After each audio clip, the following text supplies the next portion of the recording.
Welcome back.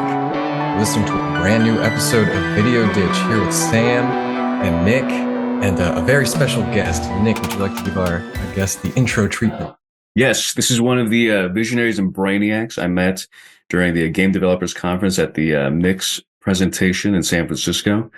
This is Sven von Brandt. He is creator of two very specific, very interesting, very brain-teasing, mind-bending, electrifying games.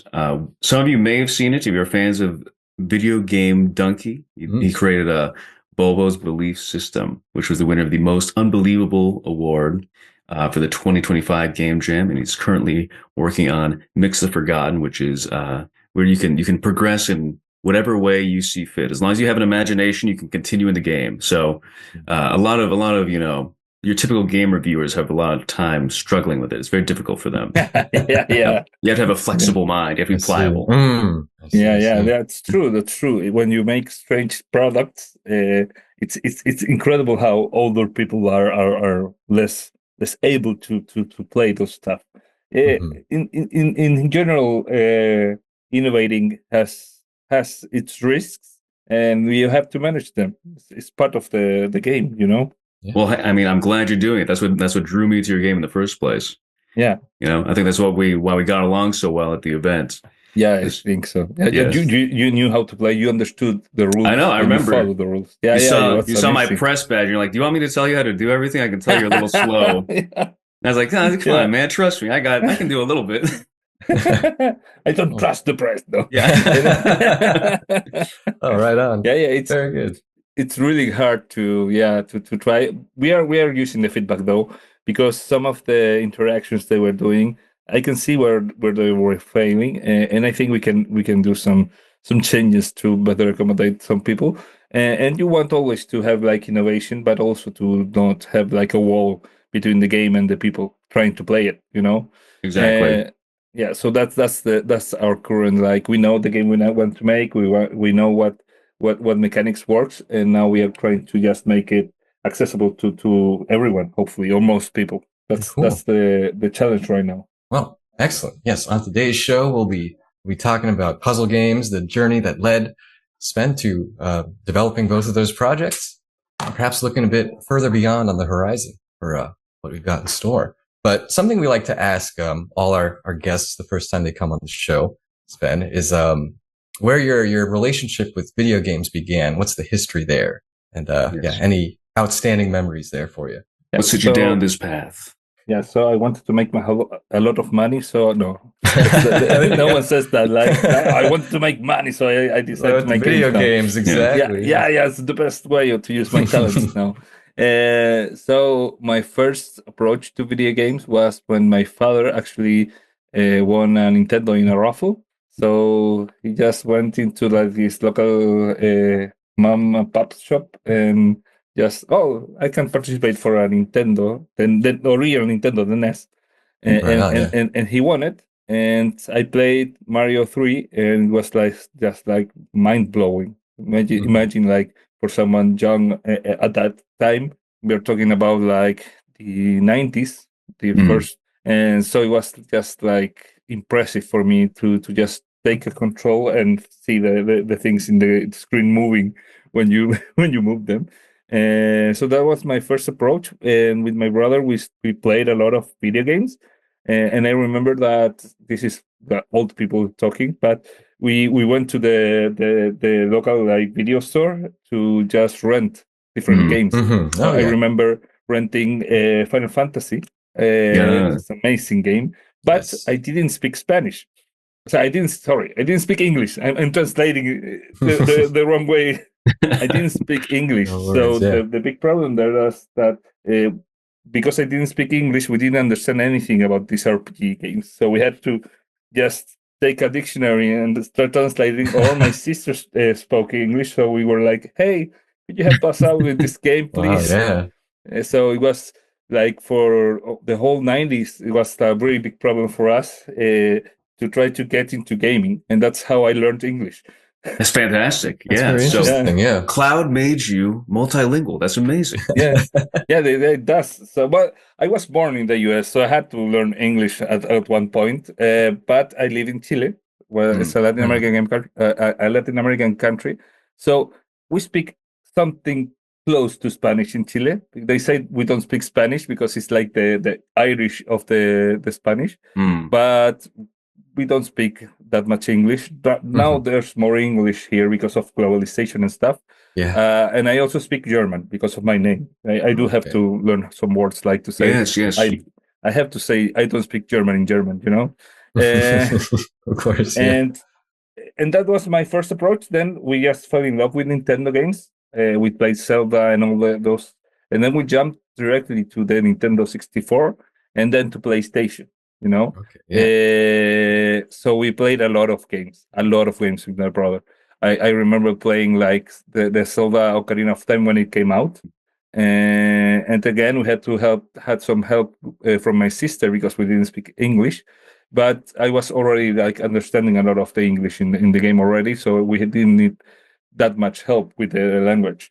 And then I just went when I went to college. I actually we didn't buy that many consoles in between. We had the Nintendo 64, the PlayStation. Then I went to college and I actually did some how do you say it? Well, some work in the university, like I don't know how to say it in English, but the guy that helps the teachers or the professors. Okay. Oh, Like yeah. a teacher's assistant. Yeah. Teacher TA. assistant. As a teacher assistant, I got enough money to buy a Wii, so I bought a Okay. Wii. Beautiful. Right on. Such a nice Nintendo. console. Yeah. And my brother started playing on Xbox, so we had an Xbox and a Wii in the house.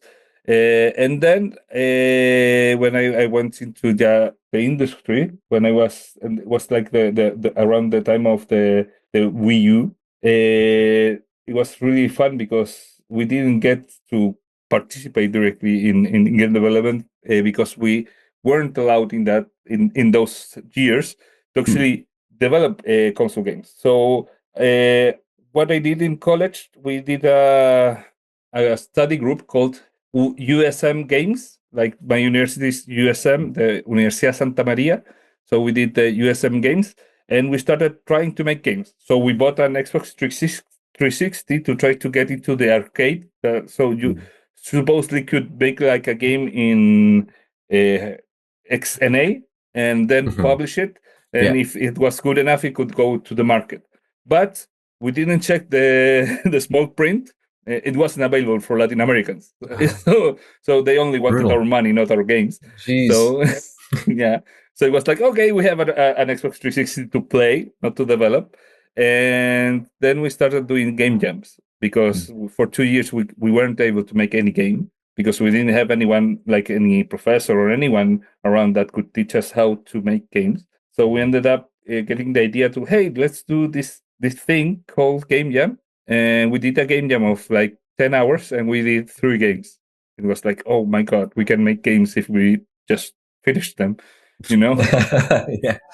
Of course, yeah. So it was really awesome. And we started like making a lot of game jams for everyone. And we kickstarted like a lot of companies from around that time through these game jams.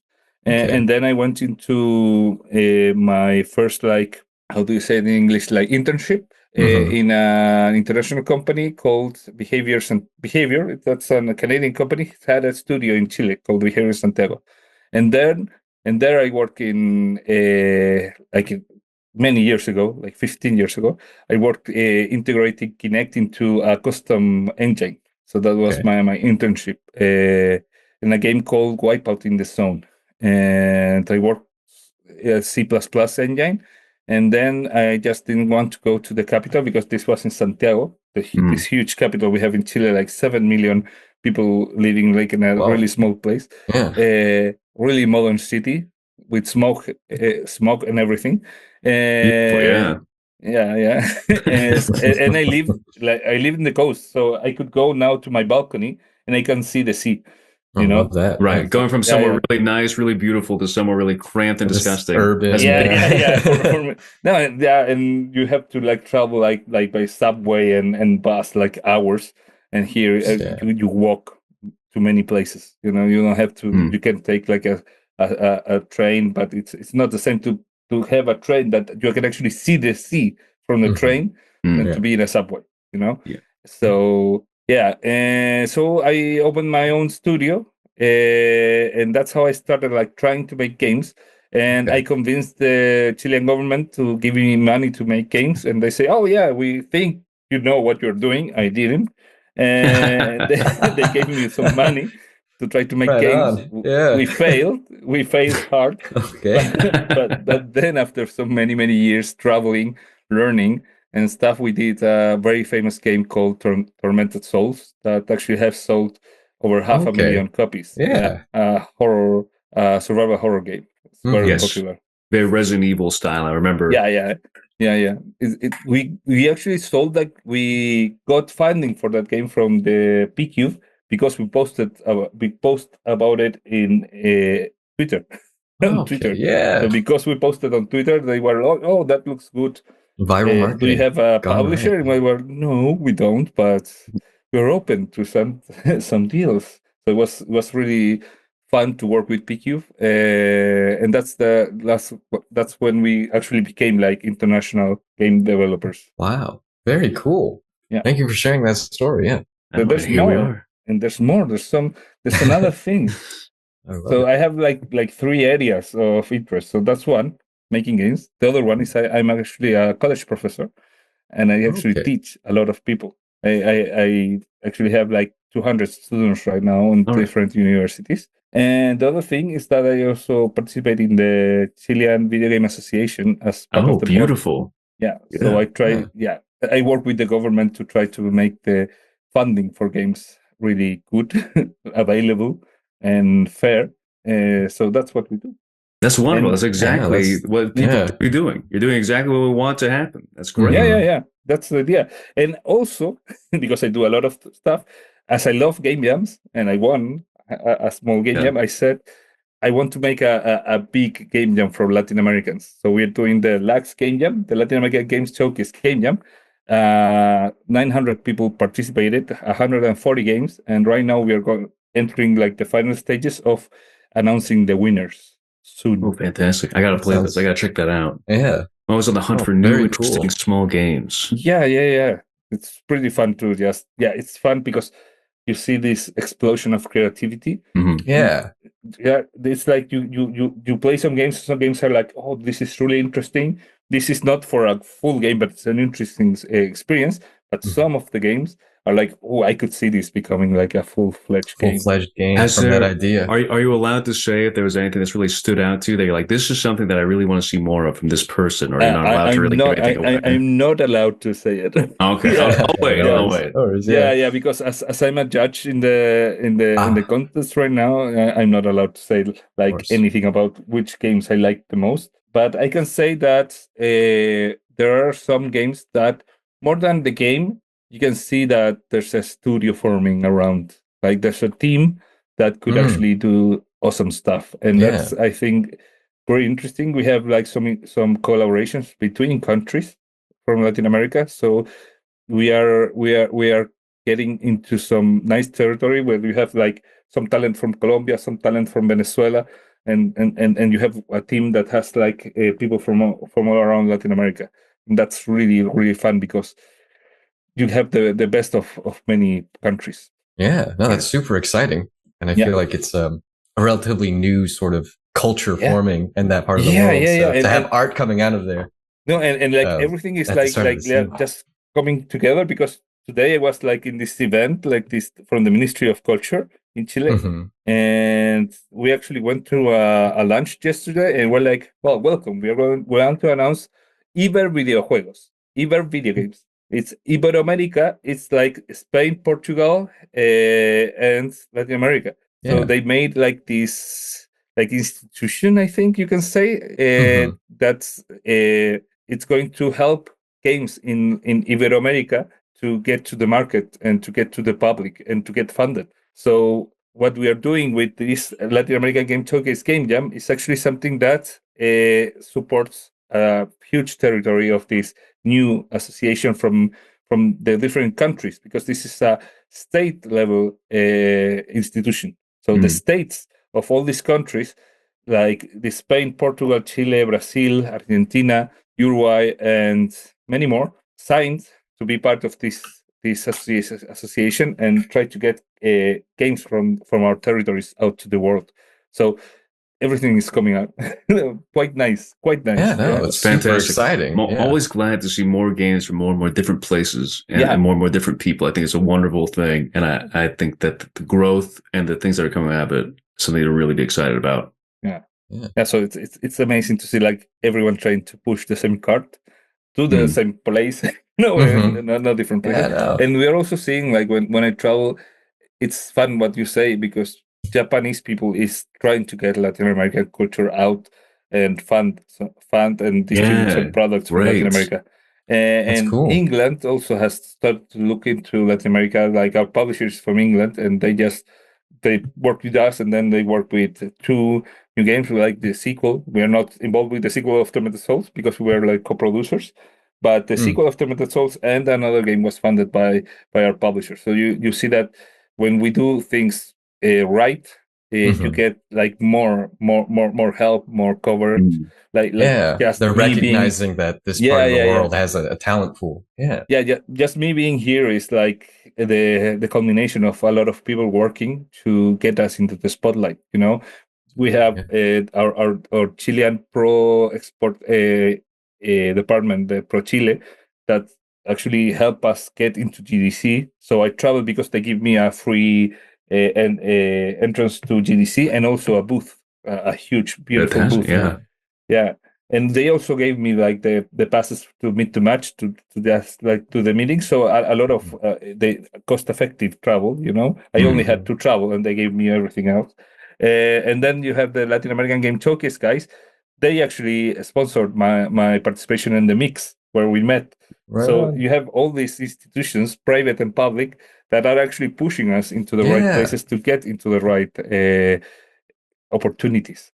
And I always tell my students that you have to rely on luck, but luck is when opportunity meets preparation. So very good, very good words to live by. And here we are. Yeah, and here we are. Yeah, it's really exciting. Fun. It's really fun for me because I can. How do you say it in English? I can practice my English, you know, because I haven't been speaking English this last few days because I'm in Chile. So I have been speaking only Spanish these few days. So that's why I'm a little bit out of touch with some words, because not the slightest. Yeah. But when I am at GDC, I'm full English mode. Like second day, I'm already in full English mode. But here, it takes some time. Yeah, code switching can be a little tricky. Yeah. There's some glitches when you start. Like, yeah. The worst thing is that I get some German into the mix as well. Yeah. It's funny. Yeah. Okay. Well, this fascinating story you just shared with us.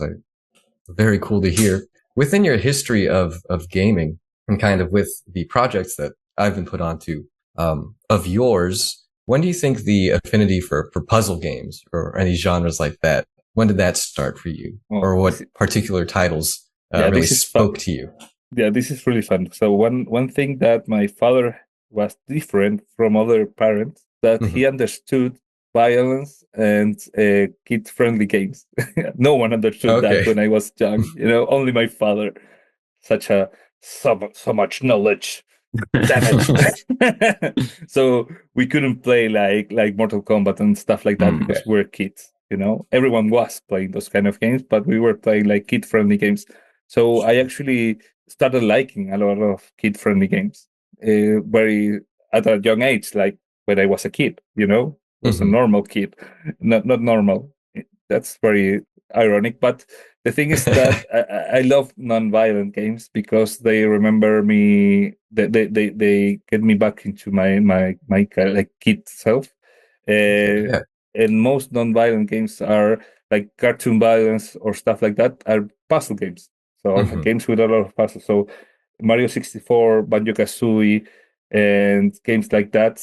I played a lot of Nintendo 64 games. So there was a lot of these like cartoon games. I loved, and also I loved like when I was a little bit older, I started liking a lot like these really strange indie games. Like I remember, well, we already had the company, but there was this game, Antichamber. We played that game so much in the office. Like it was like such a fun, strange puzzle game. And in general, I think it was these collectathon games that actually made me love the puzzles. And before that, I just loved a good brain teaser. You know, brain teasers, the physical or digital or riddles. I love those stuff. Okay. And also math problems. I also love like these fun math problems. Not the ones like find X, but the ones that are really like this eureka moment. I love those. You can kind of like trick kids into doing math because they think that they're having fun. They think they're playing a game. They're going on an adventure I through do, this. I do love math, so it's not a problem. But most people don't. I know, but I do love math, and I love like doing some fun math problems that are made not to do calculus or stuff like that, but to just have fun. There's a lot of fun math problems, and my father loves math, so he always like shows me when I was little. He always like teased me like with this easy, smaller math problems. I always loved that. Yeah. Right. Find the cosine, find tangent, or else you can't play Banjo-Tooie tonight. That kind of thing. It was more like it was really fun because it was like, how would you express a formula to sum all numbers from 0 to x or 0 to n? And it's a fun problem for a kid, you know. You just try to do that problem, and then when I had that problem, like 2 days after that, he was like, "Okay, how would you do that now from y to x? You know, not 0, but y to x." Oh, it's a fun problem, and stuff like really easy for anyone, but really fun to just study, try it out, and you have when you have the answer, you can just try it out. You know, you can test it yourself. So it's really elegant. These math problems, you know, Sudokus are really elegant also. So that's also like but having these math problems that you only solve once, it's really fun. It's really fun finding them. Yeah, I can see the appeal tracking through to your design choices. Yeah. Okay. Yeah. Regarding the past, before we get into Bulbos or mix the forgotten. Yeah. So just to elaborate, I decided to study software engineering or ingeniería civil informática, how you say it in Chile. And software, I didn't study software engineering because it's very strange. So I wanted to actually study how do you say in English? Anthroposophy? Sorry, I don't know how. No worries. Anthroposophy in English. Yeah. Anthropology. Yeah. Oh, anthropology. Okay. Yeah, anthropology was actually what I wanted to study. And also, I like a lot of like working with people are studying communities also. And my father brought me like to this like big open source seminar, and I just fell in love with how you could use technology without having to ask permission.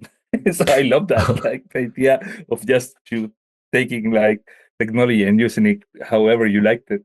You know, a set of tools. Yeah. You make your own tools. You do, Linux and stuff like that. So my father is like this very big the Linux proponent in Chile, and I worked a lot, and I love this community, and I love open source, and that's how I decided to study, because making games was not viable in Chile in those times. There was nothing to study, so I just gave up and say, okay, gaming is not an option. I was looking into graphic design. I said, no, you cannot live from that in Chile. So no, that's not a good profession in those times. Now it is. And I wanted to really try to study something more akin of social studies. But in the end, I said, okay, these tools seem interesting to know how to use technology. So I decided to just go and study that. I do regret it sometimes not to study like something around arts, because I it's fun to do art, and I do well. Bulbo is not like this impressive art piece, but all the art of that game is made by me. Right on. Hand drawn. Hand drawn, yeah. Love it. So it's really fun to do art. And I always think, because now I have the problem that my company is like huge, very powerful in engineering, not big in numbers, but have really good engineers, and I have like a network of around 50 software engineers that I can call and work if I need to. Maybe 12, because most of them are working. But if I had enough money, I could hire around 50 engineers. So I have like this huge network of students, and I always think, what if I had the other way? I was the other way around, because every time I try to sell a game, they say, "Oh, but this is not it's not beautiful enough." So when you want to sell something in games right now, like from many years ago, so in the old days it was like, "Oh, it works, it's fun, let's go." Now it's like it has to look amazing. Right. Yeah, now the impression you have to make it has now to have spectacle. Yeah. It could be buggy as hell, but if if it beautiful, looks it's pretty, fine. It often is. It often is. It often is. But beautiful trumps engineer. So it's like, I feel like, oh, if I was an artist, I could sell more games. But I understand that. Yeah, I love being an engineer, though. I mean, talking to Nick and I think we're the type of people that value more of the stuff that's happening under the hood. Yeah, yes. we like our games to work. Gets you so far. Yeah, but there's not that many people that, well, signing and selling is not based on good games. It's based on spectacular games. So it is sickening. It is sickening. Yeah. It's tough. It's tough. Frankly, that's what we're trying to turn around. One episode at a time. Be like, what if you played a game that you liked? What if you played a game that you thought about it afterwards, instead of just thinking, "Wow, that looked really nice"? You think that's going to really stick with me. That had some gameplay that's really going to stick in my head. It's got some story that's going to stick in my head. Instead of the same, bright lights, flashing colors that it's so accustomed to. Yeah, but I must admit that I have fallen into the trap of liking beautiful games, but the other way around. I remember everyone talking about Undertale. Oh, this game's amazing! This game's amazing! And we was like, "Oh, this game looks like shit." And then it took me a while to get to play it, because it looked like shit for me. Yeah, there's a lot of people that like it. I understand that. That's funny. Yeah, no, I can agree. But I love that. I love the game. The worst part of this story is that it's the perfect game for me, because I always play when I have the option to do pacifist run.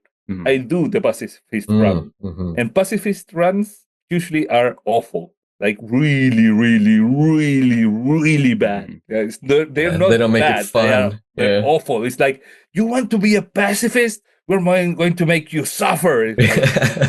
Yeah. Thank you. I understand. Yeah, thanks. Yeah, Tranquilizer and Metal Gear Solid. Exactly. Yeah. They're Dishonored. You're just choking everyone out. So in the end, when I played that game, and the pacifist run was actually the best run, the final run of the game somehow, or it was like I didn't play the game how it's expected, because usually people play normal and then pacifist, and usually then they should I do how do you call the other one? The genocide run, yeah. Yeah. So I couldn't bear myself to play the genocide run. Of course, I'm a pacifist, but I did watch it on YouTube, because it's a necessary experience of Undertale, because that's the run where you can see the other characters come to life, like to fight like hell to try to stop you. So I enjoyed the Undertale as a product, but I wasn't able to just play the genocide run, because it's the other way around. In Undertale, it's like, you want to be a dick, okay, you're going to suffer. You have to kill everything, right? Like to just grind like hell. Took a while. Yeah. So I just play it on YouTube, like I always say. Like, when a game is too long, I just finish it on YouTube. Yeah. Trust me, though, when you beat Sans, very satisfying. Yeah. That's the only fight I like. That kind of want to go over there. Really fun. I do love it was challenges. Yeah, it's climbing over a nice big mountain. It's very satisfying. Yeah. I imagine it's really nice. The design of the game. Actually, you know, the Mix the Forgotten was actually inspired by the Undertale. The original combat system, it had a combat system originally, and it was Really? like a 3D Undertale-like arena where you had to Oh, go around evading attacks, Yeah, kind of bullet hell get, almost. grabbing the items, crafting, and getting back to the enemies. But in the Wow. end, there are no enemies. You have no enemies, how they say in the Vinland Saga. You know. Yes, yes. I have no enemies. Right on. Very cool. But I think it's very refreshing in a market that's saturated with a lot of Mm. it's like action focused, almost brainless action at times. yeah, that's right. Fun. It's Brainless. fun. It's fun. But And yeah, yeah, there's room yeah. at the table for it. Yeah, certainly. But it's nice to have experiences that are, you know, keeping the like lack of conflict at the forefront of design. Yeah. It's Yeah. it's difficult. So Yeah, it, keeping players Yeah. engaged I through will that, I say- feel must be a challenge. I was very glad, and I understand why it may have been difficult, but I was glad that your game did not have an outright tutorial saying, "Hey, here's how you solve all the puzzles in the tutorial." You just kind of let people do their own thing, figure it out, and progress. I think that's kind of a lost. What do you call it? Something that's lost Philosophy, in yeah. yeah, Yeah. philosophy. Amongst game devs. Yeah, it's soon in development. There might be the necessity of doing that because people, Sadly, yeah. markets. They need their Sadly, hands held. I love to keep it like it is, and I think I can. People understand it. Well, young people understand it, and people like you understand it. Yeah, But brainiacs. brainiacs, yeah.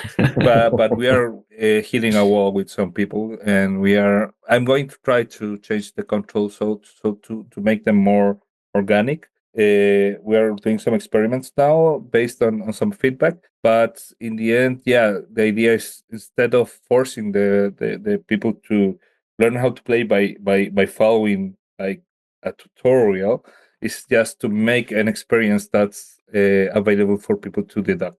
So that's Yes, really fun. Yeah. yes. So we actually, yeah, for Tormented Souls, we actually designed the twins, the directors designed like this initial scene. So we had this in mind. We studied a lot how to do onboarding on games without being like pushy.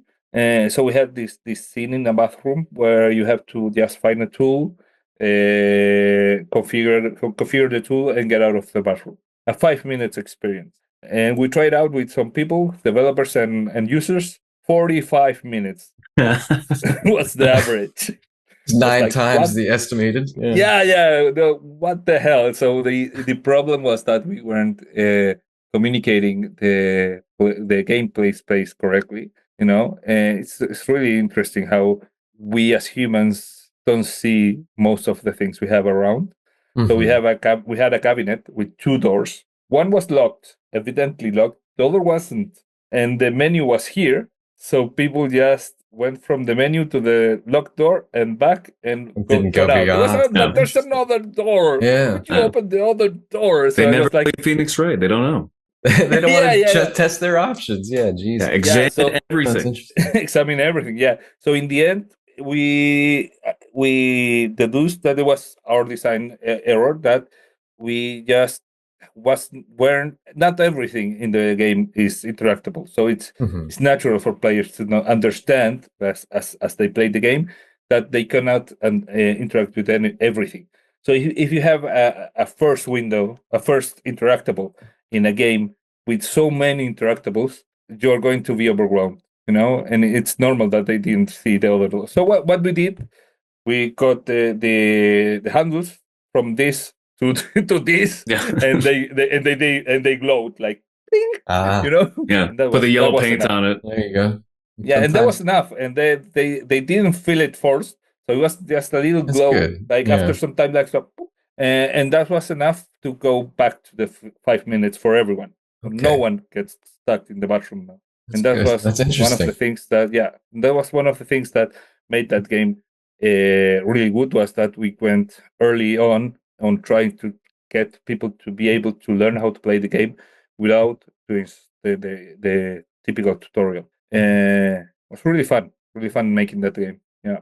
Yeah, we appreciate allowing the game to what is it? Have the players intuit their way through the Yeah. game, to trust the players to do that. I Trust the think player. Yeah. Yeah, I think more developers should do that. I think in this modern era, a lot of devs are afraid to. Organically, Yeah, yes. yeah. It's normal, you know.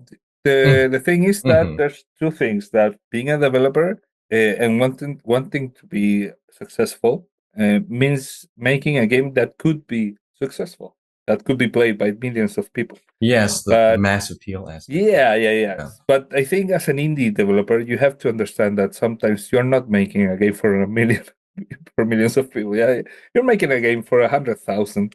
I Yeah, a think, or niche. Yeah. a niche. Yeah. So Tormented Souls has actually sold 500,000, but because Congratulations. it respects its audience. You know, not Yeah. because it was made for everyone. You know, the game you have to collect the saves. You collect tapes to be able to save the game. In my company, we were like, "Oh, this feels too punishing." You know, I don't know, Kind of but we But respect hardcore. it. Yeah. that's Yeah, what it's makes it hardcore. fun. But That's what that's Yeah, makes yes. it that's the Some thing. people really That's respond yeah, to that. yes. yeah. That's the thing. We weren't on board of that, but we did respect the vision of the directors, the other company. We said, okay, you know, we respect this. We're going to help you make it a reality. The game has autosave and infinite saves and everything, but it's not used. You know, it's not Hmm. that it was implemented, but it was taken out as part of the experience, design Mhm. experience. And when you see a Twitch streamer playing the game and being authentically afraid of losing their progress, you understand the decision of Yeah. the directors. That's Yeah, what it High because they are adds. stakes. really afraid. It Yeah, adds the stakes. It heightens the emotion. It Mhm. heightens the yeah, investment. It's Yeah. wonderful. it's wonderful. Yeah, so those kind of decisions are hard to make. You know, we Mhm. as a Can company imagine. have you never know. We actually lost a huge opportunity because when we launched, XQC was playing our game. Really. Yeah, And did he and did he he was get playing the filtered from the game, game, or did he and just he was killed by the first enemy. He was like, "What the hell? There's no autosave. I have to." Ow. He went out of the game, he's you know. frustrated? And we were like, Yeah. "Okay, we lost like 100,000 saves, you know." Yeah. I know. Yeah, So, sadly, got to design for the lowest common denominator if he's going to play it. Yeah. You know, yeah. it was not the problem of the save. I think the problem was I still believe that the first enemy shouldn't be able to kill you. You know, Mm. The just the consequence shouldn't magic be of so games. hard immediately. The Yeah. Yeah. magic of games, you know. Oh, it didn't get to kill me. I couldn't kill you, you know. It's the first enemy.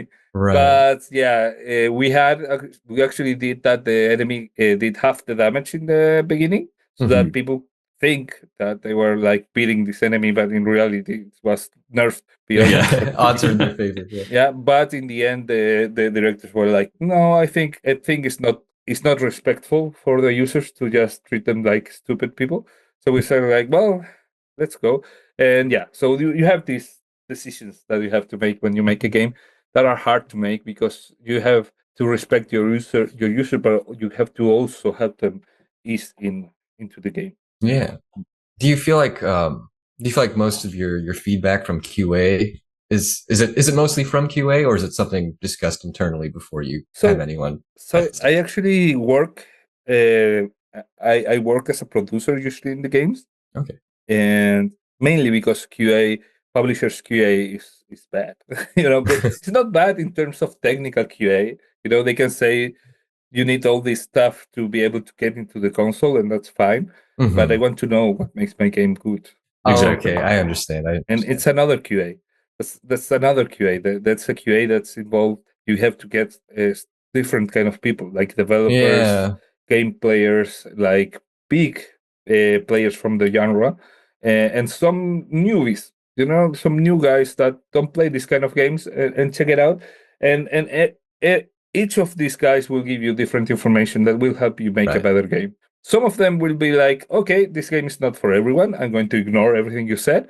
But in general, you get something out of everyone. So developers will tell you technical stuff that other people just cannot like Or they express. wouldn't Yeah. understand. Yeah. Yeah, and they can give you like such good technical ideas how to solve like very strange design problems you have. Hmm.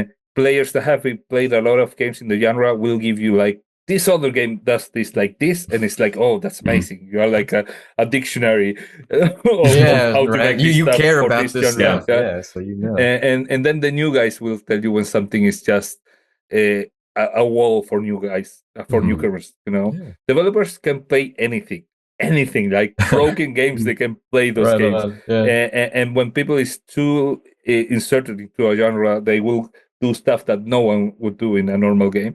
So when you get a new guy into, it's like, what the hell? What's happening? Why do I have to do this? And it was like, well, it's common in this genre, and it's like it is somewhat stupid. So you can get like Right. into like Yeah. this all this feedback will give you the ability to make a better game. Yeah. Wide range of responses to Yeah, what's presented. but Right. it's a different kind of QA. You know, I don't care if they break the game. That's not the idea of this QA. This is a QA that you want to listen to how they approach your game, and you want to listen what they want to get out of your game, and you try to just deliver. Yeah. Right on. Fantastic. Any questions from you right now, Nick? Regarding the development of the games, honestly, I'm mostly interested in Mix the Forgotten and BULBO'S Belief System. What exactly was the starting point for those two games? Were they developed around the same time? Was one No. Mix the Forgotten is an old game. It was Yes, started okay. by in the year of our Lord 2018. wow? Okay. Yeah, A cool that's an old 7 years game. ago. Yeah. Wow. Yeah. The thing is that Mix the Forgotten has had a really nice ride of being an idea that has become a prototype that has changed completely and be reinvented like a lot of times. So it started like this RPG crafting game, Hmm. this action RPG crafting game, where you just went into, you traveled around and you tried to just beat people stuff. It wasn't people, it was stuff. You were the main character was a key, the keys to success, and and this key was going around helping people and traveling, and it was like a very straightforward game. You just travel, uh, grab a lot of material, build a nice vehicle, and just get on your way. That was the game, and we started prototyping the game, and we just didn't want to make like this such an aggressive. It's like these passive aggressive games where you have to wait for the enemies to attack you to be able to Mm. attack them. Hmm. It's not as fun as it sounds, you know, and it's really hard to design because you have to design these enemies that are very active, throwing you material, and then you have to react. So it was like, I would like to have more agency in the game, Hmm. and I don't want to have this many battles around. It's not as fun as as I imagined, and the other parts of the game, the puzzle parts of the game were actually really fun. So in the end, it was like, battles are fun, but spaced around. But crafting and using the crafting stuff, it's much funner for me at least. And I started like going into the pacifist runs I like, and I was like, I would like to have a pacifist game in the end, like it's fun to have a pacifist game is what I like, and it started to become. This is the good thing that is a 7 year development. So people started like liking pacifist game and wholesome games, and it was like, oh, Sure. there's Yeah. this There's kind new of been a thing called, shift. yeah, there's Yeah, in the being a Hmm. culture. shift, and there's a market. So Mhm. market by definition is not is a place where you can sell. It's not people. The market is this place where you can sell to people. So usually when you talk about market, to Steam is a market, but Yeah. Steam is huge. So Steam is really like a platform where there's a lot of markets, and the big problem with Steam is that until some years ago, there was no way to get into the wholesome community. There was no way. You weren't able to just talk to the wholesome community. So I was just doing this game as a personal project. But it's not that personal. It was like a company project, but it was like, hey guys, I will continue making this game, getting some funds from the government. But in the end, this Hmm. is not a commercial product. This is a fun project, a small, not that expensive project that we could do with government funds and launch into the world. And they were like, "Oh, this is fun. Yeah, let's definitely do that." And we got Tormented Soul in between, so it got paused, completely stalled. because we had to develop Tormented Souls. We did Tormented Souls, and that's when I started out of Tormented Souls. That was when I said, "Hey, I want to do this a pacifist game." So we changed the main character into the something that it is now. I love that it's not. He's nothing. He's like everyone is something very, very, very defined, like a hammer, a soul shaker. And this guy is like, oh, you're nothing. What the hell like are you? an Some amalgamation. sort of gizmo. Yeah. He's the main character. He has main character energy. So and you have this character that's very like unique in this world, and he's the crafter in the end, and he crafts stuff, and the idea is to just help people out. And I love those kind of games. There's a lot of games I've designed that in not only in paper but also in the game jams I have done games. This is a recurrent theme of getting people together to solve a problem and helping people out. So there's I have a friend that says every game you design is about like getting people or stuff together. Yeah. Yeah.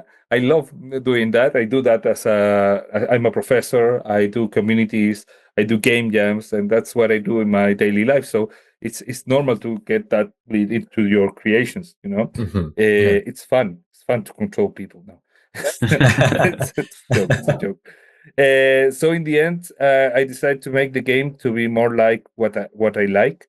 I decided to just abandon the idea of getting into a massive market and just making a game that I found fun and something that was different but manageable also. And that's how we ended up with the current form of Mix the Forgotten. This is this collectathon crafting game. Well, this huge shift from action RPG to collectathon was because when you are crafting around the world, it was like, well, we should do something while we're collecting. So I started like studying a lot of games, and in the end, I saw that I love the graphics of Hat in Time, Lost in Random. Although Lost in Random is like an action RPG actually, but Banjo Kazooie, Mario 64, Mario Galaxy, Mario Odyssey. I love all these games. So in the end, I was like, I want to do like a collectathon game. And I think they are coming back also, like 3D platformers are coming back. So too, yeah. So it was like, I want to make this kind of thing, but this is a slower, craftier platformer. And that's the proposal right now. We are going to make the character a little bit more snappy to move, but I want to keep this the main movement options should be the crafting options, and that's the proposal. We have this nice 3D platformer, but where crafting is the way to solve navigation. That's the idea. And the idea is also to have these lively characters that are asking you stuff, going through stuff while you advance in the game, and just live this journey with them. They are part of the journey. So the idea is to have this storytelling that is not explicit, but it's a journey where you begin with a lot of people or staff people that don't have a clear purpose, but in the end they travel with you to find like this place at the top of this world where they will try to find out where they are, because everyone this is like I always say this is an isekai. Do you know what an isekai is? Okay, yeah, another world, getting sucked another into the world. game, getting sucked into the book, getting sucked into something. So this is an isekai. So they are somewhere. They are just living there, but they come from another place. So the idea is that they will just go on and find out where they are, and that's the journey of the game. And the idea is to the main character is the typical silent character, but that's because we want to have each of the antagonists to be the lead role of each of the biomes. So we have 5 places, well 4, and the fifth is the main character's place. But we have four biomes where you have these characters that are the stars of the show. So you are not the star; you are like a secondary character in the story. But these are the stars, and the idea is to follow their stories. And that's the idea of the game. Very cool. Yeah, it looks very appealing. From what I've seen on the Steam page, and love to hear about it. Yeah, very crafty. Finding a place for the discarded, that kind of thing. Mhm. Yeah, the good thing about the game is that it's different, because you say, oh, crafting game, but it feels different. When you play it, you feel that it has like it's a different beast. So you have the main thing we have the one I love. We have put a lot of work on it working well. Is the stairs, so you can do like infinite stairs, Yeah, and they just work, and you I can think. climb, and they just work, I think that was one of the first things I tried to do on the demo at the mix. To try and just keep building stairs. Yeah, they just keep growing.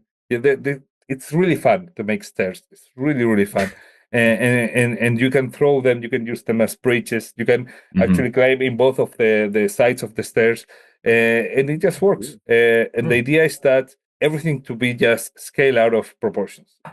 People that played the demo, the first demo, just made these huge ladders and just went exploring like the taller places of the world, and it's really fun to think that you're breaking the game and then find out Yes, that no, the game was expecting you to Intended, do that. yeah, intended to do exactly. that. As long as it's Yeah. a We were floor you can walk expecting on.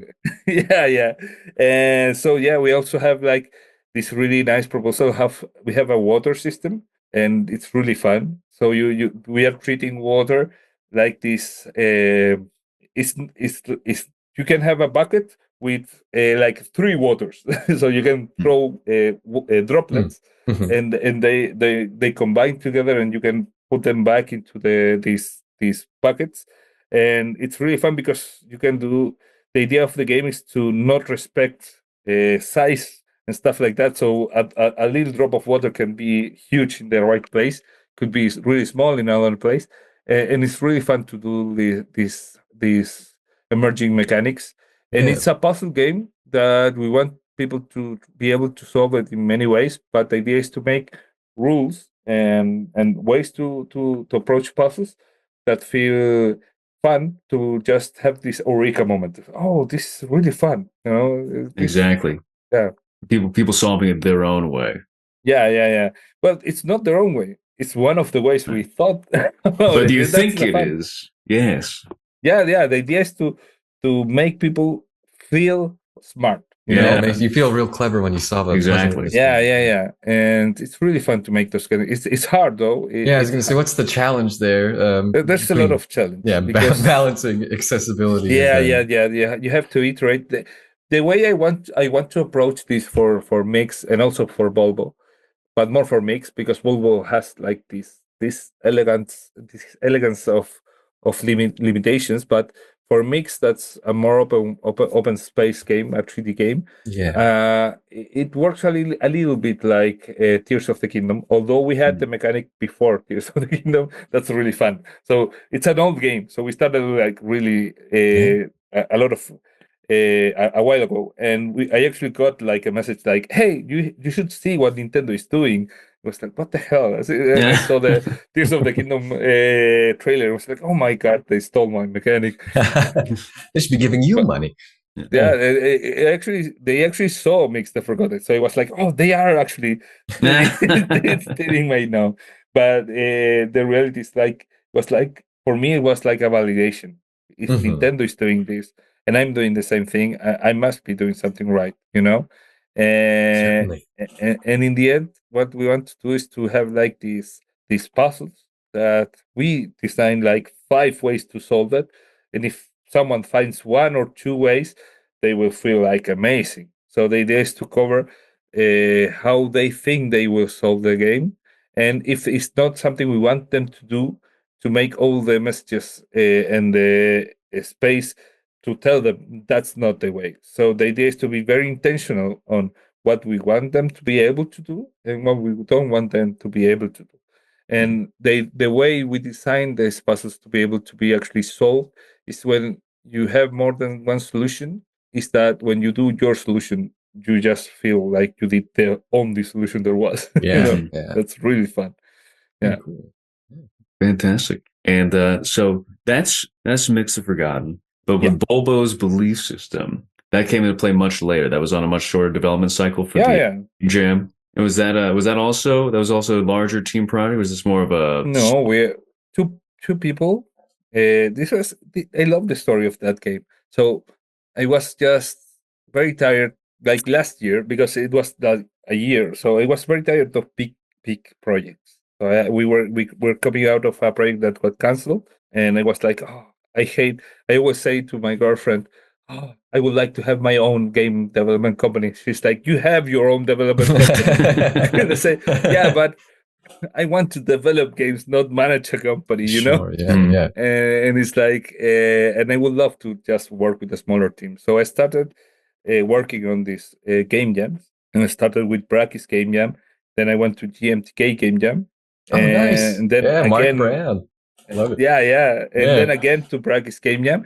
And the Brackies were like really fun for me because 7 days was enough to do what I envisioned. The GMTK, we did an amazing, visually amazing, stunning game, but people just couldn't play it because it was buggy as hell, and we just couldn't like grasp the gameplay loop in the 96 hours. Yeah, the So nature of it. Sure. yes, such a short window of time to It's make like a a game. pressure cooker. Yeah. Yeah, and then we were actually originally. So I have a friend that we have been friends for like 10 years already. He's a game developer. We know each other because he worked at Ace Team, and I actually did some consulting for Ace Team. So we love Smash Bros. So we played some Smash. And he's just a fun guy, and we just real quick, not to get too sidetracked. Who do you use in Smash Brothers? Yoshi. Yoshi? Yoshi, Oh, so right on. my wife loves Yoshi. Yeah, I do love Yoshi. Yeah, I love spiking people. Yeah, with his gigantic head. It's disgusting. Yeah. It's just so much fun. And the other one I play is Luigi because I love like just intimidating people. Like I'm going to do the up B. Yeah, the one-inch punch. Yeah, exactly. Yeah. I love that. Like people start like trembling, like oh no. The mind games in play there. Mind games, I love that. Yeah, but Yoshi is my main character. It's not a good character, but I play for fun, not for Exactly. competitiveness. Yeah. So and Enrique is amazing as much. I could never beat him. But the thing is, he was also in a very big project that's called Cozy Dungeons. It's an amazing, nice game, and he's has a company. They are two, but they are working with an art studio. So this is a bigger project, like 5 to 7 people, and he was like, oh, I'm so tired of working this game. The last year has been only like small increments. So there's a moment in a project where you don't do anything new, and you get tired of so all your creativity is being drawn out of you. Being sapped out of Just the tuning. Yeah, it's awful. So he's just like trying to get this project signed. So they have this demo, and it's like a great demo, and now it's a greater demo. It's a greater, but it's such fine tuning and stuff. So it's really like soul crushing. And he's like, so he told me, oh, I'm going on vacations. Do you have a game jam we could join together? Because he knew I was like on game jam mode, and I'm a professor, so during the year, the school years, it's really hard for me. For in Chile, January and February are my free months, so usually I do some big game jams those months. So he was like, "Oh, I have 2 weeks," and I was, "You know what's 2 weeks?" Pirate Software game jam. It was like, "What?" So we joined Pirate Software, but we didn't like that game jam was only evaluated by Pirate Software, like the company. Oh, yeah. And we were like, I love having feedback from other developers more than a wider someone. panel. Yeah. It was like, so I wasn't much into that game jam, and the theme was really bad. It was "You are the weapon." It was, as a pacifist, it was like, this is the worst theme. Kind of antithetical. Yeah. And so we said, let's do a game where you're a retired gun and you want to do a sculpting. So you were just shooting like marble. Yeah. There you go. Nice, yeah. But in the end, it was like, it's not that fun. And then Big Mo, so Video Game Donkey said, "Hey, I'm doing a game jam." It's really fun. I love that. And so I do have like this broken humor where I love video game donkey. So it was like, yeah. I want to do that. I want to be in that game jam. And we were not looking to compete really. We were looking to just have fun, do a great game. And you always joke, oh, maybe we win this jam. Oh, Yeah. yeah. Oh, So it was 800 games. So it was like, yeah, we're not going to win this, but it's fun. And we were three people joining the game jam, and one of the guys was like, "Oh, I really want to do the para software game jam." And we were like, "We don't want to do that game jam." It was like, "But let's do the other game jam." We're not going to do the other game jam. So in the end, he actually got his PC broke down. So it was like, "Oh, sorry guys, I can't do anything." I was like, don't worry." So we started making the game, and we were very chill because it was vacations of Enrique, and it was like just I wanted to learn how to work with him. We had never worked together. We are both software engineers from different universities, so we actually have different styles of everything. So we started, yeah, let's do this game. So we started designing the game, and we started making like a lot of ideas. So the theme was power. Power. So we were like, we should try out influence. Influence is fun. So let's make this game where you have a TV and you can throw this influence to these NPCs, and NPCs start doing stuff. And oh no, that's too Too many difficult to moving do. parts. Yeah. It's only 9 days. We shouldn't do something like that. So, but let's see what are we going to do? Are we going to do a Lemmings kind of game? I don't see it. I don't see it. So then we started like playing with a lot of ideas, and we said, let's do this. If you can design 4 levels on paper that look interesting, that game could be the game we make. And we went into this idea of ignorance is power. That's the name of the project. And the idea is that if you don't know something, it doesn't affect That's the main idea behind BULBO'S original idea. So we have this character that just looks really innocent, and we designed these 4 levels in paper. It was like, okay, first level you learn how to walk, how to forget a wall. The same one is in the demo. Then the second one, you realize that when you don't know about gravity, you don't fall, and you learn that you need gravity to fall. So that's really interesting. Then the third level was a little bit like you cannot forget gravity, and you have to go up. So you have to learn about these platforms, about jumping. And the fourth level was like if you jump and there's no gravity, you can fly. So that was the flow we designed, and we said we were like, this looks really really fun, really interesting. We were inspired by programming games. I do love programming games. So Baba Is You was a huge I was going to inspiration. ask. Yeah, that seemed like a huge It's influence. huge Right on. inspiration. Yeah. And also like human resources machine. So because programming games, I was thinking a lot about programming through influence, like, and then we said, let's stop on others and let's work on ourselves.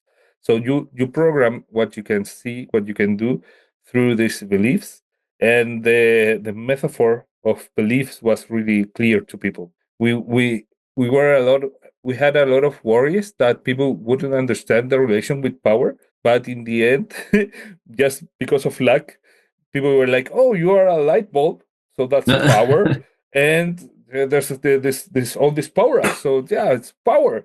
And we were like, "Oh, yeah, we did the light bulb because we said we were doing like humanoid characters."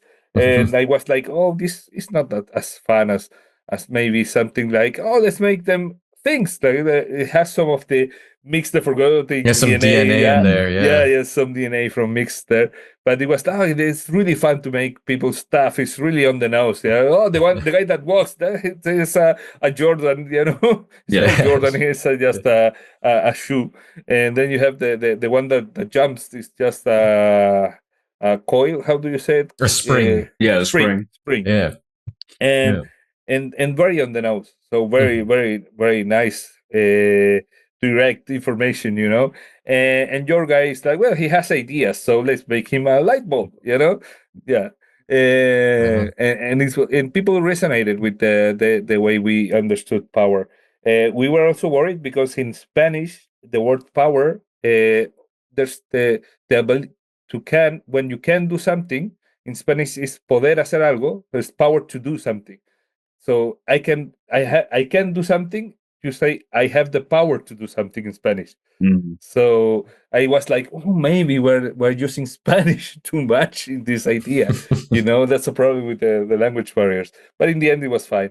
And so we started making the levels really chill. So we actually took like 4 days to design. Then we started coding, and we did some. As we are both software engineers, we did we designed the architecture of the software to actually be able to withstand our design ideas, and we actually went very smoothly through the development. The big problem was art, because I was the only artist, and I'm not an artist. I'm a software engineer. So we decided to do this art that it's really characteristic. I was actually toying with this art in the first game I did for the Bragis Game Jam, and people like it, like this like programmer art. People like it a lot. But in the end, what we did for this game was, instead of doing the programmer art that was in the first one, that is like done with mouse and stuff, we did like this. Looks like a hand-drawn kids book. Like you have this line, this really stable line, and then you have this coloring that's scribbled in, like cross scribbled, hatch. scribbled, and just resonated with the theme of this really innocent guy that's learning. And in the end, we said, okay, if he's learning, and I learned like 3 or 4 game jams ago that if you want to do something like, because as game designers, we always say the same thing you said. I want people to understand my game without telling them, but it's so hard. It's so hard to do that. So in a game jam, I am always like, how can I tell them in game? That's my way of saying. So we said, okay, let's get a narrator, just help out, smoothing the experience, and let's narrate like a child's book. Bulbo was walking. No, it was like Bulbo just sat there when Jordan came and told him about walking. Bulbo was a fast learner. He just took off. Yeah. Then the dialogue I have is the second level, where they say Bulbo Bulbo was isolated, but he didn't understand the gravity of the situation. It's so much in the nose, he doesn't understand gravity. So it's right there on the dialogue. So, well, in the end, you have like 2 puzzles. You have the puzzle of the game, and you have the puzzle of this riddle. You have a small riddle, and you say, oh, there's something in this text that could help me understand what I have to do, but it's not direct. It's not like, hey, player, just walk through this gap. Gravity won't affect you because you don't know about gravity. No, we respect intelligence, Mm-hmm. Yeah, I did appreciate the narrator too. I tried to break the game when I realized I could just start flying. Yeah, that little message is like, are you trying to send him to space? What are you doing? Yeah. So yeah, we talk a lot to the player, not that's a lot of influence from Undertale. We talk to the player instead of talking to the character, so that the player understands that the narrator is not talking to Bulbo, he's talking to you. He sees you, yeah. He sees you, yeah. So one of the ideas that we have going around is that there's a belief where Bulbo believes in you, and he's like, "Oh my god!" and he starts running away from you. So you have to just forget about me, and you have to call him again. It's funny. Yeah. So there's a lot of fun ideas we are toying. One of the ideas I love, that I don't know if it's going to be implemented. I hope so. Is the idea of believing in the afterlife. Oh. It's really fun, like the consequences of believing in afterlife. Yeah. I can't wait to get to a game over state.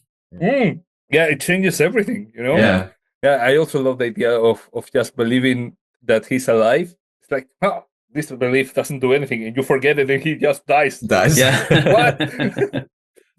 It's Funny. So that's a fun space to explore. Like, yeah, the concept I think allows a lot of yeah, ideas to be explored. Yeah, yeah. very cool. Because there's like a lot of stuff. So as a game designer, usually just try to work on top of what you have built. So the idea is that when you learn something, something happens. But Right. maybe forgetting stuff could also be dangerous, or an opportunity. There's also, we have this idea of having like this belief that's called like remembering, or locking something, like the trauma belief. So you can actually forget something, and it gets like caught into Gets another. brought back to the surface by It's like something. lost Yeah, in, yeah. the worst possible times. Interesting. Yeah, so there's a lot Oh, of that's stuff. very cool. Yeah. Bulbo gets like progressively more grizzled and hardened. It's like a scar and an eye patch. Crack in the light I bulb, actually had the idea of not that far away, but the idea is that he's always happy because he doesn't understand about life, death, consequences, nothing. Yeah, he's just a blank canvas. And there was this. I have this idea narratively to show the player at one point Bulbo sad, and that's so shocking when you have like this nice character, this happy character, this happy-go-lucky guy just be sad.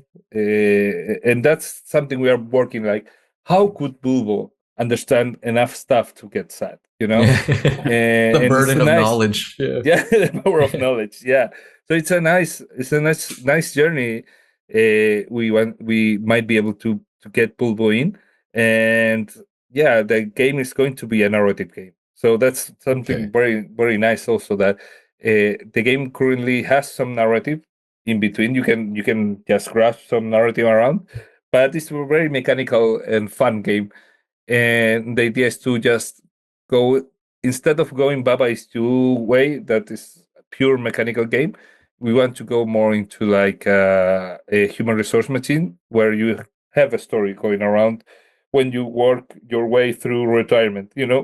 Okay. Yeah. So you have a message. It's a message. It's a story. You have a world that is living, and just tell a story while progressing on getting more or less knowledges. Because the fun stuff about Bulbo is that he doesn't grow.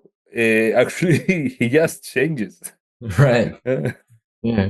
Learns and Yeah, forgets. it's all equal fleeting. measure. Yeah. Exactly.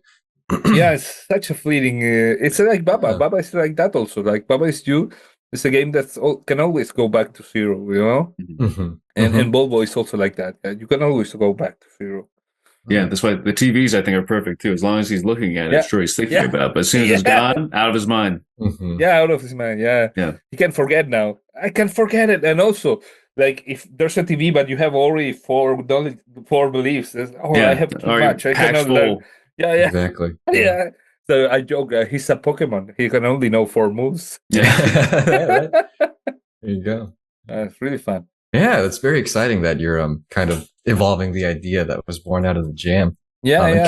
kind of going back to the game jam itself. What was the process of like getting that recognition, getting the Oh yeah, unbelievable that award? was How was so that? much Yeah. fun. That was so much fun. I love Big Mouth because they don't take this serious, but they also take this serious. So I love that Mhm. because they are really fun about it. They are really like casual. They're like, this jam is a no stakes actually, no stakes jam. This is a fun community jam.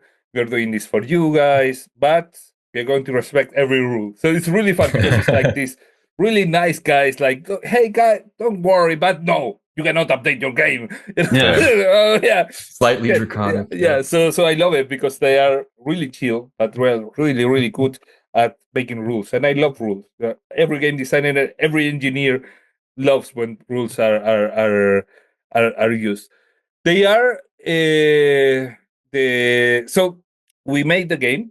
Mhm. We did the voting, the evaluation part, and it was so much fun because I had been in 3 jams already that were like had cross evaluation by jammers, and I realized that if you push your game too much, you will attract some people that don't like the genre and will just crush your game with their evaluation. So it was like, okay, I shouldn't try to bait people that doesn't like this kind of game. So I'm going to just be chill about it. If 30 reviews is fine, I don't need to be in the top 10 or top 20 most reviewed games. It's fine if you have like a middle of the pack in terms of amount of evaluations. So I love to play meta games, you know. So I played the meta, and we loved the game, but we were like, oh, there's so many amazing games in this game jam, because 9 days for a full team of 5 people is such a long time. So there were some games that were just amazing. We're like, well, we have a fun, small, really well designed game, but it's not going to fare that well with these huge games, you know? We were like, well, we did what we could. We started evaluating games, and there was actually one of the days, like I think it was a Thursday, where a streamer started promoting our game. I was like, what the hell?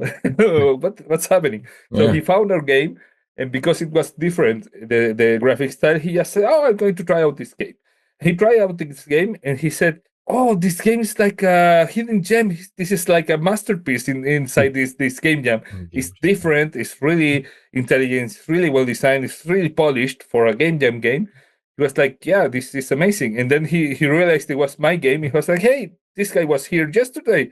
He didn't tell us he had this game. He started just promoting the game because he liked that I wasn't like pushing my game. Oh, play my game, play my game.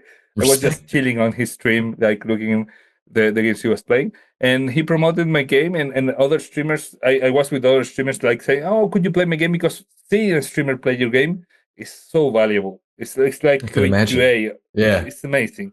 So I love like pushing my game into some streamers just to get that reaction, and I love it. So they were like playing the game, and the game just organically started getting ratings. It was like, what the hell? I am not pushing the game. I was trying to rate games, and people just started rating the game, and the game ended up being like the 12th most rated game in the game jam from 800 games. So it was like, oh, and by its own, you know. And we were like, you know, we are doing very well.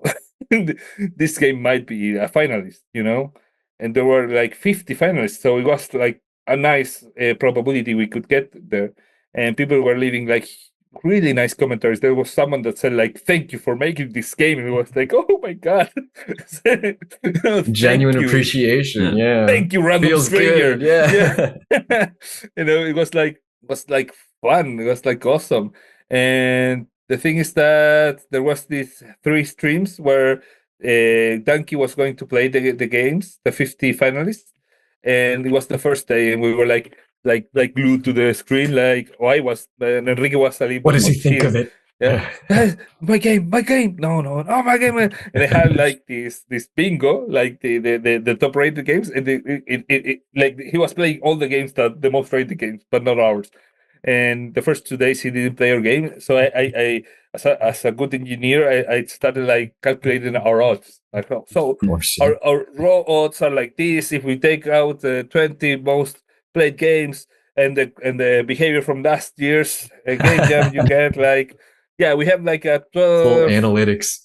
Yeah, so it was like we have like a 30% chance of getting played. It's a nice chance, you know. So it was like, yeah, it could be, but it could not be. It could it could be not. So I was like, let's see. And third day came, and Donkey was really sick. He was like yeah, really I watched sick. the stream. His voice sounded so hoarse. It was just like, and so we didn't know if he was going to turn on the stream. So we were like just waiting, and he turned on the stream and was like, "Oh yeah, let's go." And he said, "Let's play the first game." BULBO'S belief system was, "Oh my god, he's playing our game!" And I called Enrique, and I said, "Enrique, he's playing Bulbo right now. He's playing Bulbo right now. Let's connect through Discord." So we connected through Discord, and my girlfriend was like, "What's happening? Why are you?" Because I never like get excited, you know. The president is playing our game. Yeah, it was like a huge YouTuber is playing my game, you know. It was like, calm down. Why are you calm down? Let me have this. It's the only time in like 5 years that I've been this excited, you know? My big break.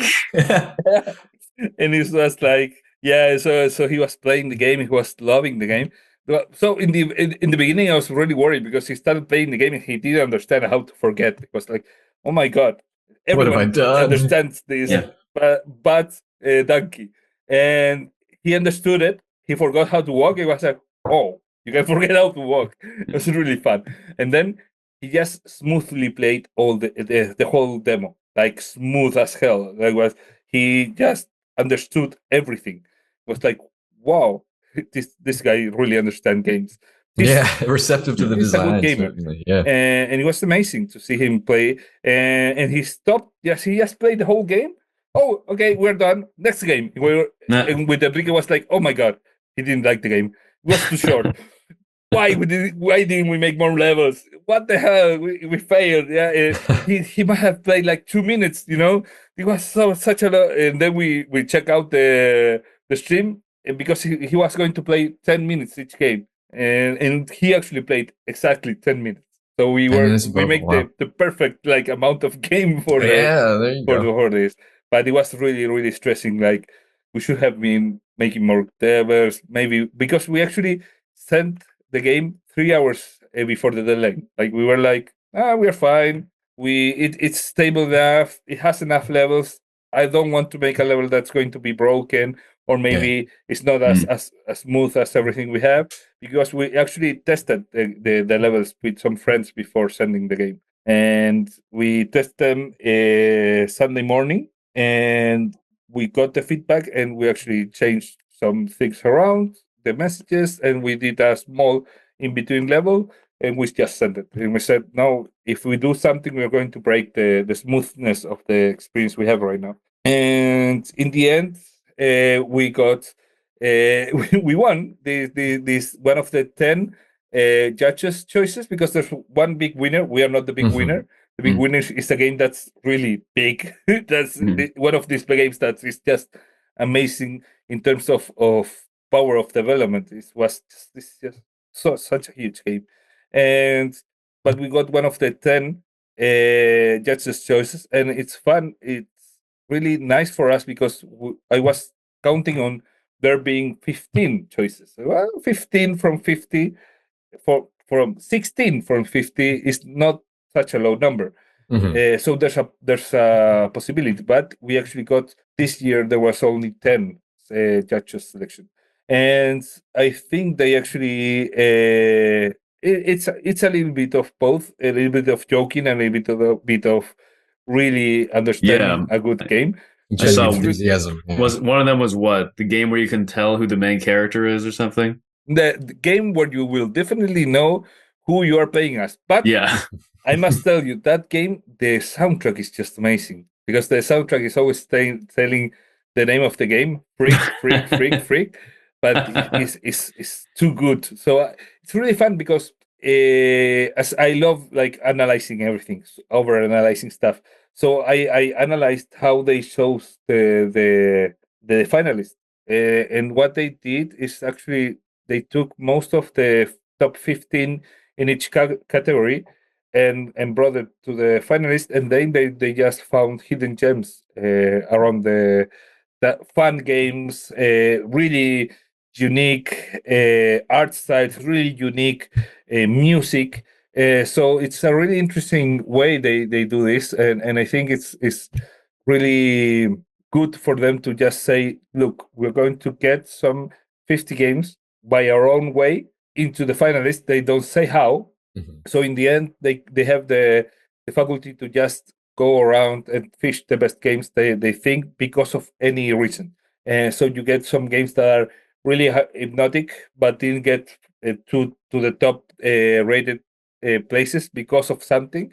And you have these games that are really good at one thing, really good at one thing. Yeah, hone in on that. And I have seen that they do like a lot of the music and the sound design. These guys really love that. So usually Okay. I see. each game jam, they usually just find one game that is not that good but has really nice audio, and they say, Yeah, "Oh, the this is aesthetic fun." values there. Yeah, I see. Yeah. I see. So that's something that is unique to them as a judge. Yes, As judges judges. of a. It's interesting. Yeah, and what we got is that our game was really good at everything. Yeah, Nice. not the best at anything, but really good at everything. So, for example, originality, that's my strength in doing strange stuff. We got 6th place, but the good thing, or more than the thing is that we got 82 ratings. So the other guys got like 28, 12, okay. Wow, 43, Mhm. 28, 38. So in the end, our score is lower in part because we had such a huge amount of people playing our game and rating it. So Yeah. in the end, I feel like even though it says 6th, I feel more like a 3rd place or something Yeah, like because that. of the population of the. Yeah. Yeah. There's a lot of people that says that our game is like for them is the number one, Mhm. in originality. Must be nice to hear. Yeah. Yeah. Very cool. Yeah. Right on. And we are 15 in fun, so that was great for me because usually I do strange games, but I don't do fun games. Fun is harder to get. So usually I work a lot with originality, strangeness, but fun comes later. Usually it's a long process for me from strangeness to fun. There's a road. So being able to design a game that's both original and fun was really nice. Immediately fun for the player. Yeah. Right Yeah, it on. was for as a designer for me, it was really important to get that. And I love that in presentation we were the 22nd best game. And that's for me just amazing because I'm not an artist per se. So being able to get a style across our audience and they just saying yes, Oh, yeah. They're I responding love to your it so style. well. Yeah. Yeah, Sven, I'm going to tell you right now, when I draft up the thumbnail, you might rethink your status as an artist. I think you're going to have new appreciation for your artistic your ability talent. Yeah. when you see what I No, but I have been drawing my whole life. I love drawing, but and I know how to do some classical drawing and everything, but it's not something I do professionally, you know. So it's the same for game development. Originally, it wasn't something I did professionally, but it was really fun. And the thing is that I have studied not professionally, but I have studied animation just out of need, and I love it. I love animation. I was when I was in the college, I just started learning animation by my own, and I did a lot of animation. I do 3D animation, and I just went out to do good animation. I had to learn the basics, so I went back to the basics that work both in 2D and 3D. So in the end, I think it comes across like everything. One of the big things of the style is that the animations are really well done. I follow the principles of animations, and they work. Yeah. I'm a good engineer, so I know how to follow rules. And sometimes when to break them. And the most our weakest place was theme, where we got the 64th. It's a good place. We got every score over 4. So Mhm. from 1 to 5, we got over 4 in everything. And theme, I agree. It got a little bit far from the theme because It's a I little think of heady. the Yeah. language barrier. For us, it's very clear, like poder to be able to do something. In Spanish, is poder. So learning and believing, and there's a saying also in Spanish that is believing is power. Not Oh, because yeah. of power, but to believe is to be able to do it. Yeah, that's the saying. But in Yeah. Spanish is creer es poder. so Yeah. so in the end, yeah. So we had this language barrier that got us a little bit under, but in the end, we were not looking to get the best score, but to be able to be noticed by our senpais, no, our judges, and the judges just noticed the game, and not only they noticed it, they also ended up giving us this nice award, like the Yeah. unbelievable award. Mhm. And we had to wait some weeks, and they didn't say when they were going to announce it specifically, but I go into Itch.io a lot because we were doing this game jam. Uh, and what happened is that I went in and there was like a huge amount of people playing Bulbo. It was like, what the hell? And then I went into Discord and the streamer that promoted our game was like, hey, Sven, congratulations of the award. And I, what award? What do you mean? Yeah. Oh, And I amazing. just called Enrique. Was like, Enrique, we won. And he was like, what? It's like first place. Like, well, yeah, basically.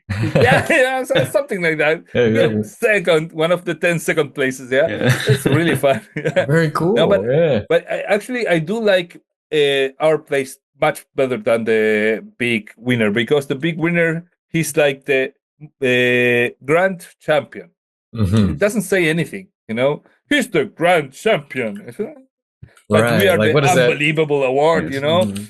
It has some niceness, because they said we're going to give them their own award. We like this game so much, we're going to make an award for Yeah, them, it's and unique enough I to get love its that. own reward or And award. Yeah. they are going to send me a physical award. So Oh, I fun. didn't say. So they said, so first place gets a trophy, everyone else a certificate. Okay. Well, Digital, I think. Digital certificate, fun. That's fun. yeah. And then they said, could you give me your address? Like, email address? No, your physical address. Oh, this is nice. I don't know what they're going to send me, because I don't want to know. I just want to do an unboxing. Hey There you guys, go. Yeah. I'm going to unbox my prize. Yeah. Donkey's Very just gonna good. show up at your house. Yeah. Mm. Yeah. No, I'm going to get like donkey's toenails. Yeah. Oh. Yeah. Just a jar full of them. Yeah. Thank you. Thank you. Yeah, they didn't believe that. Didn't believe that was gonna happen. Yeah. Unbelievable. Exactly. So yeah, so I mean that's fantastic. What exactly is the on the road now for Bulbo? So I saw there's a Steam page going for a full yeah. release. So we are looking for wishlist right now. Small push. We're going to try to get it into the Summer Game Fest through the Latin American Games Nice. Showcase, hopefully. Okay. A small trailer. Like, hey, look at our strange game. Would you like to buy it? Go wish it now. And hopefully we can get it out into some bigger window, or bigger, how do you say it? Vitrina in español. Let me check the name in English. Showcase. Yeah, showcase. Yeah. Hopefully we can get into a bigger showcase space. We're going to ask our government for money. That's always good. Hopefully we get that money and we can start making, like, professionally. I can hire some people to make the game. Yeah. Make the team size a little bigger. Yeah. That would be fun. We don't want to work with that big of a team. We are thinking of a small indie team, like 5 people. But it would be fun to have a team working on this game. And if not, I can make it on my own with Enrique.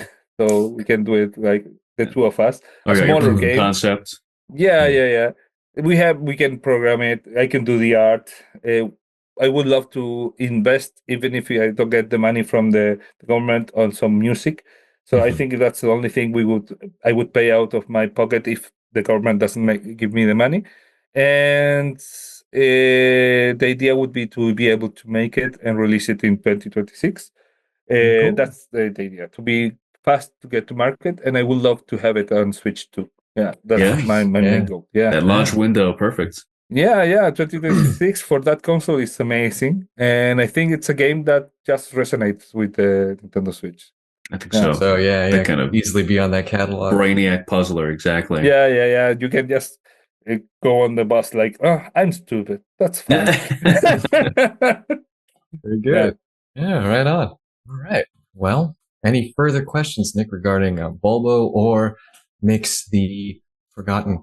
No, it seems Or like shall we- yeah, exciting stuff to be on the lookout for. Some two very unique, very interesting puzzle games. I'm glad that I had the chance to meet you at the Mix. I'm glad that me too.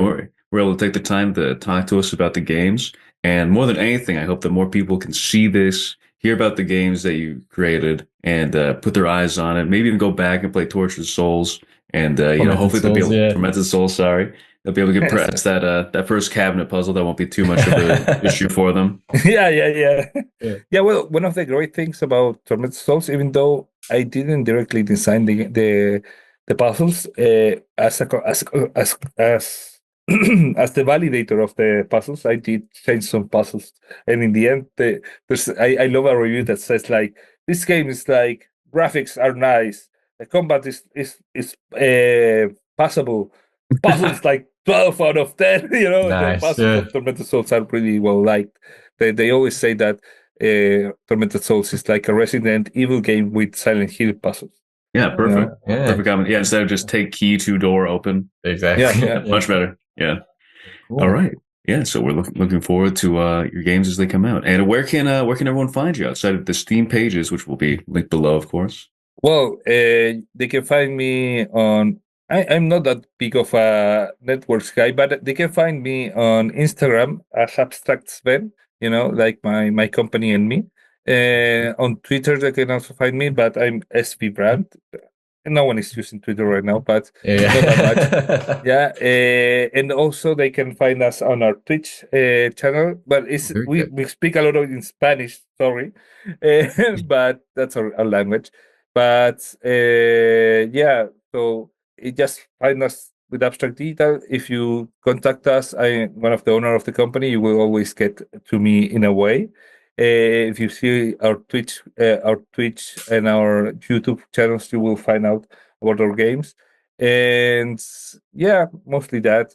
It's not that easy to find me, as you can see, because I'm always I'm more of a on-site guy. But hopefully in the future I can be more present on the social network. Right on. Well, wonderful. Yeah, Sven, thank you so much for coming on and talking to us today.